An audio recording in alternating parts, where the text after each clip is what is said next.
This is Xinhua News.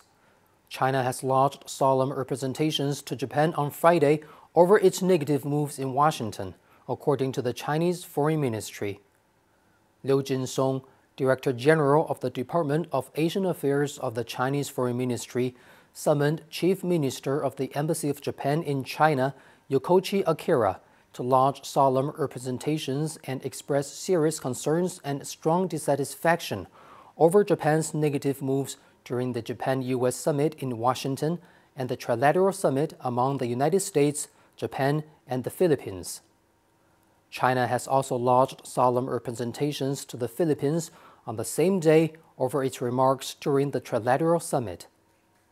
On April 11th, the leaders of the United States, Japan, and the Philippines held their first trilateral summit in Washington and issued a joint vision statement after the summit.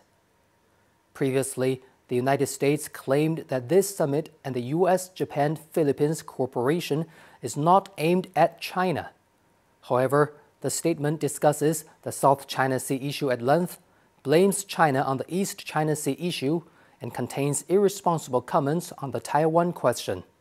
At a regular press briefing on Friday, Chinese Foreign Ministry spokesperson Mao Ning made these remarks when asked to comment on a related query.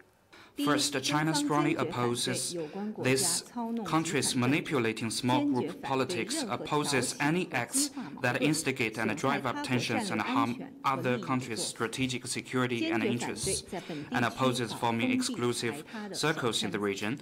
And Japan, the Philippines certainly can develop normal relations with other countries, but they should not introduce bloc confrontation into the region. Still less should they carry out trilateral cooperation to the detriment of other countries' interests. As for whether the US-Japan-Philippines Leaders Summit and their trilateral cooperation target China, the joint vision statement says everything. What else is it if it's not smearing and attacking China against China?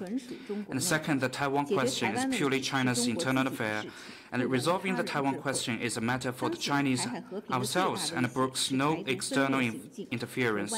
The biggest threat to cross-strait peace now is the separatist activities of Taiwan independence forces and external connivance and support for them.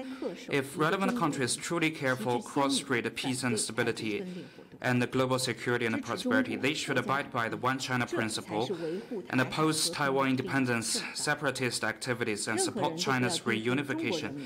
This is the right way for safeguarding peace and stability across the strait, and no one should underestimate the strong resolve, will, and the capability of the Chinese people to safeguard our nation's sovereignty and territorial integrity.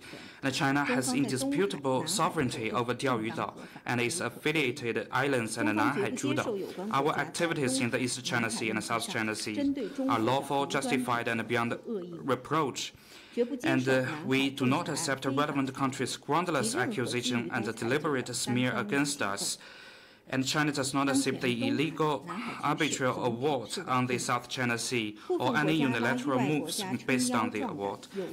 The situation in the East China Sea and the South China Sea situation is generally stable, and certain countries put non-regional countries in for their endorsement, kept infringing on other countries' sovereignty and rights and making provocations at sea with overconfidence and heightened tensions. And I want to reiterate that China stands ready to continue properly settling bilateral maritime issues with countries directly concerned through dialogue and consultation, and uphold our territorial sovereignty and rights interests.